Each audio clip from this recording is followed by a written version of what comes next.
warahmatullahi wabarakatuh. Pada kesempatan kali ini saya akan membawakan sebuah makalah pendidikan studi Islam dengan judul Pendidikan Teologis Normatif yang akan dibawakan oleh saya sendiri, Mustafa Kamaluddin, dengan nomor induk mahasiswa 2017 63011.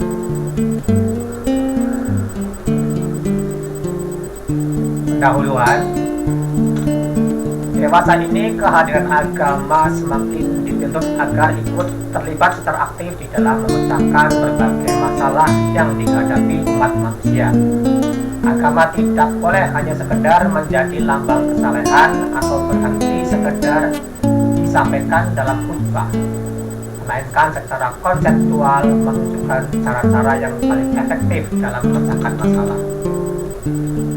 Namun apa yang terjadi di lapangan sangatlah jauh berbeda dengan harapan dan idealitas yang datang dari agama itu sendiri. Islam sebagai agama yang berisi tentang wahyu Tuhan masih banyak dipahami oleh kebanyakan orang sebagai ajaran yang bersifat normatif teologis, sehingga mereka menganggapnya sebagai sesuatu yang final, wajib, dan konkret. Ciri fundamental budaya Islam adalah ketergantungannya yang sangat kuat terhadap nas atau teks. Hampir seluruh kegiatan dan amalan sehari-hari, lebih-lebih yang terkait dengan ibadah, baik yang menyangkut keyakinan atau akidah, rukun iman maupun ritual ibadah atau rukun Islam yang dilakukan sehari-hari, semuanya hampir berlandaskan pada nas atau teks. Tanpa landasan nas atau ayat dan dalil, maka keimanan dan ibadahnya akan tertolak. Amin Al-Qulah 2005. Itu yang biasa kita pelajari dan ketahui dari bangku sekolah atau forum-forum majelis taklim. Yang disayangkan adalah ia mengklaim bahwa pemahaman keagamaan dan apa yang dipraktekkan oleh orang lain atau kelompok lain di luar dirinya itu adalah keliru, sesat, salah kaprah, dan menganggap bahwa apa yang dipahaminya sebagai sesuatu yang paling benar dan absak. Bahkan pada tingkat yang paling ekstrim, mereka saling kafir mengkafirkan atau takfir, mencap pihak lain, murtad, ahli bid'ah, dan seterusnya. Dengan demikian, antara satu aliran dan aliran lainnya tidak terbuka dialog dan saling menghargai. Yang ada hanyalah ketertutupan atau eksklusivisme, sehingga yang terjadi adalah pemisahan dan terkotak-kotak. Hal ini terjadi ditengarai oleh adanya pemahaman agama yang bersifat dogmatis, normatif, terpaku pada nas atau teks, dan skriptualis, sehingga praktek beragama menjadi tampak kaku, ajib, stagnan, dan jemu. Rumusan masalah pada makalah ini adalah, masih relevankah pendekatan normatif teologis untuk menjembatani persoalan-persoalan keagamaan di Indonesia? Kita memasuki pembahasan. Sebagaimana kita ketahui bahwa tidak satu pendekatan atau cara pandang yang dapat mengantarkan dan menawarkan suatu kebenaran sejati atau absolut. Oleh karena itu, sisi-sisi yang menjadi kelebihan dari pendekatan ini adalah, pertama, loyalitas beragama atau religious loyalty. Menurut Demas tulis bahwa melalui pendekatan ini seorang akan memiliki sikap mencintai dan loyalitas dalam beragama yang terbangun kepada agama yang diyakininya sebagai yang benar tanpa memandang dan meremehkan agama lain. Dengan kata lain, melalui pendekatan ini seorang akan memiliki sikap militansi dalam beragama, yakni berpegang teguh pada paham yang diyakininya sebagai yang benar. Kedua, fanatisme beragama atau religious fanatism. Dengan pendekatan yang demikian pula, seorang akan memiliki sikap fanatis terhadap agama yang dianutnya. Sudah sepatutnya umat beragama yang fanatik dalam memegang agamanya. Umat Islam harus fanatik yakin dengan agamanya, tidak ragu-ragu akan kebenaran agamanya, dan serius dalam memperjuangkan agamanya. Juga bersifat progresif untuk mengejar kemajuan.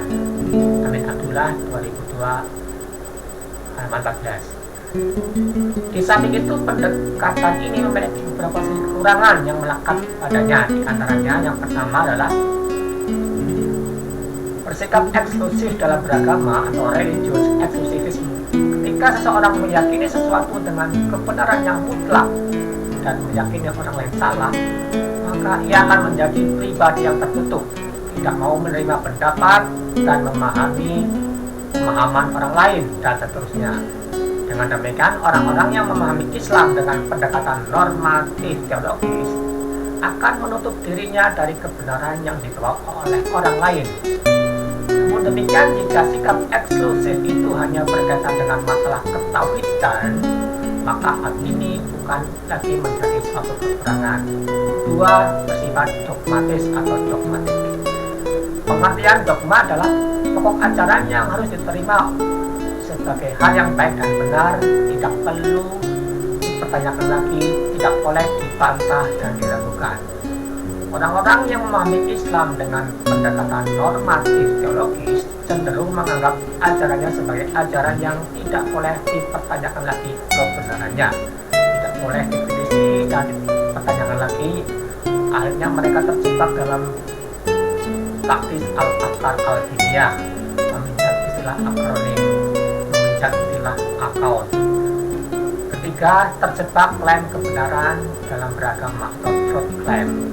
Oleh karena pendekatan ini berangkat dari teks yang sudah tertulis dalam kitab sucinya adalah bercorak literalis, tekstualis, dan skriptual, maka pendekatan ini dalam melihat fenomena keberagaman tidak mengakui kebenaran orang lain. Karena menurut mereka, yang mereka yakini adalah benar, dan yang tidak sama dengan yang mereka yakini adalah salah. Keempat, mudah tergelincir dalam pola pikir yang cenderung menyerang pola pikir dan keinginan yang dimiliki orang lain, al-uqul al-mutanafisah.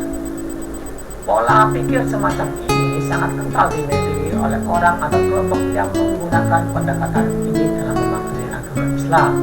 Sulit diajak putar pikiran secara menakar pendekatan teologis dogmatik dalam agama. Seni dengan kesediaan untuk melakukan proses engage terkadang memunculkan kekakuan dan ketegangan tertentu atau tensi, bahkan tidak jarang konflik dan kekerasan atau violence yang bersumber dari pola pikir semacam ini. Implikasi pendekatan normatif dalam studi Islam. Pendekatan normatif ini akan berimplikasi dan memiliki pola pemikiran bukan pemahaman yang bersifat absolutely. Pola pemikiran keislaman modern ini selalu memandang bahwa ajaran agama sebelumnya bersifat tauhidi, wujud wahyu, lebih dikedepankan ketimbang akal. Bahkan hal-hal yang dicurigai sebagai produk akal cepat-cepat dianggap sebagai fitnah. Dan bakulu bid'atin dolalah, bakulu dolalah benar. Seluruh barang baru yang dimasukkan dalam agama adalah fitnah, mengada-ada, dan setiap yang mengada-ada dalam beragama adalah menyesatkan, begitu mereka bilang. Sedang hal-hal yang menyesatkan selalu akan membawa ke neraka. Dan dengan demikian unsur ta'abudi lebih digarisbawahi daripada unsur ta'akuli.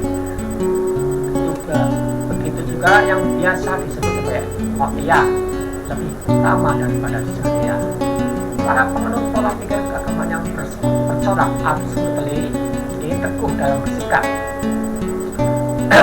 tidak luas dalam komunikasi dan bergaul dengan sesama. Pemahaman teks-teks wahyu secara harfiah menjadi stumbling block untuk melakukan kajian sosial dan budaya lanjut terhadap perilaku keagamaan. Pola pikir dan perilaku keagamaan modern ini mungkin bagus untuk wilayah keagamaan yang bersifat homogen. Dalam wilayah kehidupan perekonomian yang